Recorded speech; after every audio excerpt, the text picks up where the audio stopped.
ఆదిత్యోర్కోరవిర్భానుర్భాస్కరస్య దివాకరః మార్తాండః సవితా హేళిస్తీక్ష్ణాం శర్మిహిరో రవిః యఃకర్తా జగతాం భర్తా సంహర్తా మహసాం నిధిః ప్రణమామి తమాదిత్యం బహిరంతస్తమోపహం. ఇప్పుడు మనం ప్రత్యేకమైనది ఒకటి చెప్పుకోవాలి. మేషం, వృషభం, మిథునం చెప్పేసుకున్నాం. 3 రాసులు అయిపోయినాయి. 4వ రాశి కర్కాటక రాశికి చెప్పుకున్నాం. ఈ కర్కాటక రాశికి వచ్చేప్పటికల్లా 6 గ్రహాల్లో మరి 4 గ్రహాలు బాగాలేవు, పూర్తిగా ఒక్క గ్రహమే బాగుంది. ఇట్లా ఉండటం చేత ఏమిటి ఇబ్బంది? మరి ఖర్చు ఎక్కువ అవుతుంది, బాధలు ఇంకా పెరుగుతాయి, మనశ్శాంతి ఉండదు, కుటుంబ కలహాలు రావడానికి అవకాశం ఉంది. ఉద్యోగం చేసేవాళ్ళు ఉద్యోగంలో నుంచి మానుకోలు వచ్చే పరిస్థితులు కనబడుతూ ఉన్నాయి. తర్వాత దేశ విదేశాల్లో ఉండేటువంటి వాళ్ళు ఉద్యోగాలు పోయి తిరిగి వచ్చే పరిస్థితి కనబడుతోంది. కనీసం ఉద్యోగం పోయింది కదా అంటే అక్కడ ఉండటానికి అవకాశం లేక ఖర్చులు పెట్టుకొని రావాలంటే లక్షలు ఖర్చు పెట్టుకొని తిరిగి రావాల్సి వస్తుంది. 100కి 99 మంది ఈ అమెరికా నుంచి తిరిగి రావాల్సిన పరిస్థితి వస్తుంది. ఉద్యోగం లేని వాళ్ళు రావాల్సి వస్తుంది. చదువుకునే పిల్లలు కూడా ప్రైవేటు ఉద్యోగం చేయటానికి వీలు లేకుండా నిబంధన పెట్టడం చేత కూడా రావాల్సి వస్తుంది. ఎందుకంటే బాధలు ఎట్టా ఉంటాయంటే ఒకటే చెప్పాడు, అసలే కూచిట, దాన్ని సారాయి పూసారట, నిప్పంటించారట, విచ్చెక్కిందిట. ఇక ఆ కోతి ఊరుకుంటుందండి? బాధల వల్ల కోతిలాగా ఇంట్లో విసుగు మీద ఎగురుతూ ఉంటాడు మనిషి. దీనికి ఏమైంది? ఖర్చు పెరిగింది, ఇంట్లో అనారోగ్యాలు వచ్చినాయి. ఎక్కడో ఉద్యోగం చేసి 10 రూపాయలు పంపించేవాడు వాడు పంపించడానికి వీలు లేకుండా పోయింది. చదువుకుంటానే పోయిన పిల్లలు మళ్ళీ తిరిగి రావాల్సి వచ్చింది. మళ్ళీ లక్షలు పెట్టి పిల్లల్ని తిరిగి రావటం, విపరీతమైన ఖర్చులు రావడానికి అవకాశాలు బాగా ఉన్నాయి. ఈ రాశి వాళ్ళకి కుజుడు బాగుండకపోవటాన యాక్సిడెంట్ అవటానికి కూడా బాగా అవకాశం కనపడుతుంది. గురువు 11వ ఉన్నాడు కాబట్టి ఈ రాశివాడు విద్య కానీ ఉద్యోగం కానీ చేయడానికి అవకాశం ఉంది, కొత్త ఉద్యోగం. కానీ పాతవాళ్ళ పరిస్థితి చెప్పడానికి వీల్లేదు.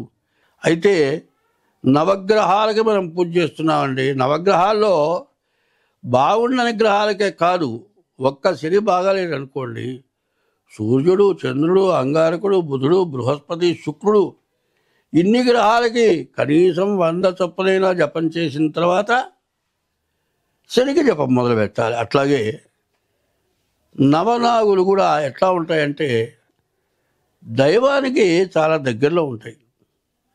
దైవానికి దగ్గరలో ఉంటాం ప్రతి చోట. చూడండి మీరు, విష్ణుమూర్తి దగ్గర ఆదిశేషుడు ఉన్నాడు, ఈశ్వరుడి దగ్గర మరి ఒక సర్పం ఉంది, గణపతి దగ్గర ఒక సర్పం ఉంది, అమ్మవారి దగ్గర ఒక సర్పం ఉంది. ఇట్లాంటి సర్పాలు దేవుడి దగ్గర ఉండటానికి కారణం ఏమిటి అని ఆలోచిస్తే అవి శక్తి సంపన్నమైనవి, బాగా దైవ బలాన్ని సంపాదించినటువంటివి, దైవారాధన చేసి దైవం దగ్గరికి వెళ్ళినటువంటి మరి సర్పాలు.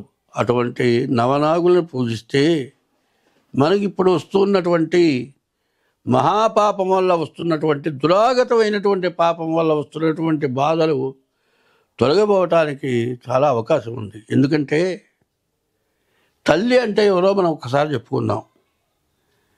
తల్లి ఇంటికి వస్తే అన్నం పెడుతుంది, ముందు అన్నం తిన్నావట్రా అంటుంది, ముందు అన్నం పెడుతుంది. వేళ తప్పి వచ్చిన వాడిని కూడా అన్నం తిన్నాయనా అంటుంది.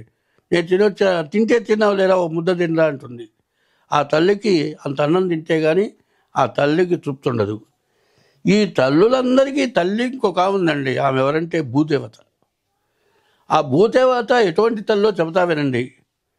మనకు కావాల్సినవి ఏవైనా సరే, పెట్రోల్ ఉందండి, పెట్రోల్ భూమి నుంచే వస్తుంది, తినే నవధాన్యాలు భూమిలో నుంచే వస్తున్నాయి, తాగే నీళ్లు కూడా భూమిలో నుంచే వస్తున్నాయి. భూమిలో నుంచి రానిది ఏమీ లేదు. మరి ఇస్తున్నవన్నీ కూడా భూదేవత మనకి ఇస్తోంది. మొట్టమొదటి తల్లి భూదేవత, రెండవ తల్లి జన్మనిచ్చిన తల్లి. తల్లిదండ్రుల మీద దయలేని పుత్రుండు పుట్టనేమి వాడు గిట్టనేమి అని మరి అటువంటి తల్లిని పూజించాలి. తర్వాత ఒక్క భార్యని తప్పితే ప్రతి స్త్రీని కూడా గౌరవంగా చూడాలి. అది మన హిందూ ధర్మశాస్త్రంలో చెప్పి ఉన్నది. ఇప్పుడు వయస్సుతో నిమిత్తం లేదు. 80 ఏళ్ళవాడు 20 ఏళ్ల పిల్లని చేసుకుంటాడు. మరి 40 ఏళ్ళవాడు తన కూతురుతో సమానమైన పిల్లని పాడు చేస్తాడు. ఇటువంటి మహాపాపం ఇక ఎక్కడా లేదు. ఈ మహాపాపమే స్త్రీ చిత్తం పురుషుడు భాగ్యం ఉంది. అటువంటి పరిస్థితుల్లో చెయ్యరాని దురాగతాలు చేస్తూ ఉన్నారు అంటే ఏ సర్పం కూడా వచ్చదు అని చెప్పాలి. సర్పం ఎప్పుడు కూడా వాయు భక్షణ చేస్తుందిట, గాలి పీల్చి బతుకుతుందిట. అటువంటి సర్పం కూడా ఏంటి, ఆ సర్పానికి ఏం చెబుతున్నారు? ఎప్పుడు కూడా చెవులు లేవుట సర్పానికి. సర్పానికి చెవులు లేవు, వినదు. కానీ కళ్ళతో చూస్తుంది, కాపు కాస్తుంది. నువ్వు చేసిన పాపాలన్నీ అనుభవింపజేసేవి సర్పాలే. అది కాల సర్పం అన్నారు. ఈ కాలమే సర్పంగా పుట్టింది. కాబట్టి ఈ మహాపాపాలన్నిటికీ కూడా ఈ నవనాగుల పూజ చాలా విశేషమైంది. కాబట్టి నీకు కాలసర్ప దోషం ఉందా, కుజ దోషం ఉందా, ఇంకే దోషం ఉంది, ఇవన్నీ కాదు. ఇట్లాంటి టైంలో నవనాగుల పూజ చాలా అవసరం. ఇటువంటి నవనాగుల పూజ చేసుకోవటం, ఇంకా మీ జాతకాలు చూపించుకోవటం, దోషాలు ఏమున్నాయో తెలుసుకోవటం చాలా అవసరం. షడ్గుణ సంపన్నులు అన్నారు, మంచి గుణాలు కలిగిన వాళ్ళు. షట్చక్రవర్తులు అన్నారు, 6 చక్రవర్తులు గొప్పవాళ్ళు. కానీ మరి 6 గ్రహాలు మాత్రం బహు నీచ స్థితిలోకి వచ్చినాయి. వాళ్ళ ఎందుకు వచ్చినాయి అంటే అందరూ చక్కగా ఉండి అందరికీ మేలు చేయగలిగిన శక్తి గల వాళ్ళు కీడు చేసే స్థితికి వచ్చేశారు. ఎందుకంటే ఎప్పుడు కూడా ధర్మం ఏం చెప్పుందా అంటే మనకంటే తక్కువ వాడిని చూసి మనం బాగున్నాం, వాడికి సహాయం చేద్దాం అనేటువంటి మనస్తత్వం ప్రతి వ్యక్తికి కావాలి. ఇప్పుడేమవుతుంది, ప్రతివాడు ఏం చేస్తున్నాడు, నాకంటే పైవాడు ఎట్లా ఉన్నాడు, వాడి స్థాయికి నేను ఎట్లా ఎదుగుతాను అని ఇట్లాంటి ఆలోచనలు వస్తున్నాయి. ఈ ఆలోచనలో వచ్చిన ప్రయోజనం ఏమిటో చెప్పండి. ఎందుకంటే పెద్ద పెద్ద కోట్లకు పడిగిలెత్తినటువంటి వాళ్ళు ఉన్నారు. వాళ్ళ ఇళ్ళలో పెళ్ళిళ్ళకి పిలిచి పెళ్ళికి వచ్చిన వాళ్ళకి కోట్లు బహుమతులు ఇస్తున్నారు. అది ఇవ్వాలా? నువ్వు శుభకార్యాలు చేసుకుంటున్నావు, దరిద్రుడికి ఏమన్నా ఇవ్వాలా? దరిద్ర నారాయణుడు అన్నారు. నారాయణమూర్తి దరిద్రుల్ని ప్రేమించేటువంటి వాడు నారాయణమూర్తి. నారాయణమూర్తి అంతర్యామి, కనపడనటువంటి వాడు. అటువంటి నారాయణమూర్తిని ప్రేమించాలి, నారాయణమూర్తి ఆశీర్వచనం పొందాలి అంటే ప్రతి వ్యక్తి కూడా బీదవాడిని గౌరవించాలి, బీదవాడిని ప్రేమించాలి, అన్నం లేనివాడికి అన్నం పెట్టాలి. అటువంటి జరగకుండా తనకంటే ఉన్నవాడు తనతో సమానమైన వాడిని చూచి వాడికి లక్షలు కోట్లు ఇవ్వడం జరుగుతుంది. దానివల్లే మనకు చేరానటువంటి మహాపాపాలు వస్తున్నాయి. ఈ షడ్గ్రహ కూటమే కాదండి, 24, 25, 26, 27 వరకు నవగ్రహాలు 9. ఈ 9 గ్రహాల్లో పాపగ్రహాలు శుభగ్రహాలు 2 ఉంటాయి. ఈ 24 నుంచి 27వ సంవత్సరం వరకు కూడా పాపగ్రహాల యొక్క పరిపాలన ఎక్కువగా ఉంది. అంటే పంచాంగరీత్యా పాపగ్రహాల పరిపాలన ఉంది. అందువల్ల అది పరిపాలకుల మీద పడుతుంది. వాళ్ళు తప్పు చేశారు అని నేను అంటలే. ఇప్పుడు దయ్యం పట్టింది అన్నారండి, దయ్యం పట్టిన వాడిని ఏమంటారు, నీ పేరేందిరా అంటే ఎవడో దయ్యం వాడి పేరు చెబుతాడు, వీడు తన పేరు చెప్పడు. అట్లాగే జరిగేదేమిటి, పాపగ్రహ కూటమి ఉండటం చేత పాపగ్రహాల వల్ల పరిపాలకులు అదే కుటుంబ సభ్యుల్లో కానీ, భార్యాభర్తల్లో కానీ, తండ్రి కొడుకుల్లో కానీ, తర్వాత రాజ్య పరిపాలనలో కానీ, వ్యాపారంలో కానీ, ఇదంతా ప్రపంచ దేశాల్లో ఒక రాజ్యానికి ఇంకో రాజ్యం ఇంకో దేశం పైకి రాకూడదు, మా దేశమే పైకి రావాలి అనే ఈర్ష్య అసూయలతోటి మరి పైకి రాలేని వాళ్ళు పైకి రాలేకపోగా పైకొచ్చిన వాళ్ళని చూసి ఈర్ష్యపడి యుద్ధాలు చేసుకొని, మరి రాష్ట్రంలో కూడా రకరకాలైన పరిపాలనలు వచ్చి, దీనివల్ల పరిపాలకులకి పరిపాలన చేయడానికి అవకాశం లేకుండా ప్రతిపక్షాలు పరిపాలకులను ఇబ్బంది పెట్టడం, ప్రపంచ దేశాల్లో ఒక దేశం ఇబ్బంది పెట్టడం, మరి ప్రజల్లో కూడా మరి కుటుంబ సభ్యులకు కూడా ఒకరికొకరికి ఈర్ష్యా స్వభావాలు, తర్వాత వృత్తిరీత్యా ఎక్కడ పనిచేసేటప్పుడు కూడా ఇటువంటి దోషాలు ఎందుకు వస్తున్నాయి అనేది మనకు కావాలి. ముఖ్యంగా దేనివల్ల వస్తున్నాయి? ఇప్పుడు జ్యోతిష్యం అనేది చెప్పే దాంట్లో జ్యోతిష్యం సరిగా చెప్పటం లేదు అని విమర్శిస్తున్నారు చాలామంది. జ్యోతిష్యం మాత్రం సక్రమంగానే చెబుతూ ఉన్నారు. అయితే జ్యోతిష్యరీత్యా ఎట్లా వస్తుంది? ఆగామి, సంచిత, ప్రారంధాలను 3 ఉన్నాయి. మానవుడి జీవితంలో పూర్వజన్మలో నువ్వు చేసింది, తర్వాత నిన్ను కన్నవాళ్ళు చేసింది, ఈ జన్మలో నువ్వు చేసుకుంటున్నది, ఈ పాపాలు మాత్రం పెరిగిపోతున్నాయి. కానీ పూర్వజన్మలో చేసినవి పోవాలి, నీ తల్లిదండ్రులు చేసినవి పోవాలి అంటే నీవు సక్రమమైన పరిస్థితిలో ఉండి ఆ దోషాలకి తగినటువంటి పూజలు ఉంటాయి. ఇప్పుడు కాలసర్పదోషం అంటున్నావు, రాహుకేతువుల మధ్యలో గ్రహాలు పడ్డాయి, కాలసర్పదోషం, కుజదోషం అంటున్నావు. అయితే రాహుకేతువుల మధ్యలో పడ్డ గ్రహాల వల్లే కాలసర్పదోషం అంటున్నారు. కానీ ఈ కాలసర్పదోషం ఎట్లా వస్తుంది అంటే కాలమే సర్పమై కాటేస్తుందని అర్థం.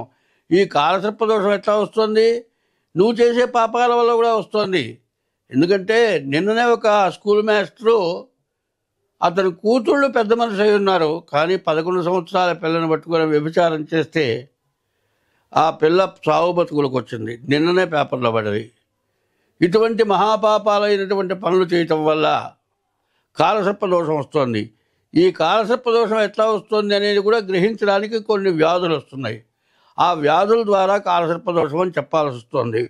నన్ను వాళ్ళిద్దరు ప్రశ్నించారు, ఏమంటే రాహుకేతువుల మధ్యలో గ్రహాలు పడలేదు కదా, మీరు కాలసర్పదోషం అని ఎట్లా చెబుతారు అంటే, ప్రవర్తన వల్ల కాలసర్పదోషం వస్తుంది.